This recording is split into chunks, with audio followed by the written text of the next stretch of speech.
النوم عادة الأطفال والولاد وحتى الكبار بيسهروا مثلا في الصيف وبتاع ويصحوا العصر يصحوا الظهر وكده. امم. فأنا لازم أبدأ أظبط مواعيد نوم وأبدأ أظبط مواعيد نومي أنا كمان، لأن امم. في مشكلة إن الابن وهو صاحي الصبح مامته بتصحى معاه أو باباه، على حسب يعني مين اللي عليه الدور في النزول يعني. امم. فالفكرة كلها إن لازم أنا كمان أبدأ أظبط مواعيد نومي، اللي هو أنا مثلا صحيت العصر امم. والنهارده هنام متأخر، أنا لازم في اليوم ده أصحى بدري، أصحي نفسي بدري وأصحي ابني بدري علشان ابقى انا قدوه للموضوع.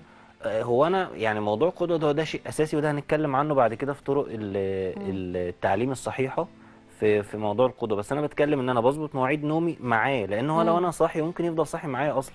امم. فأنا بدخل أنام وباخده ينام.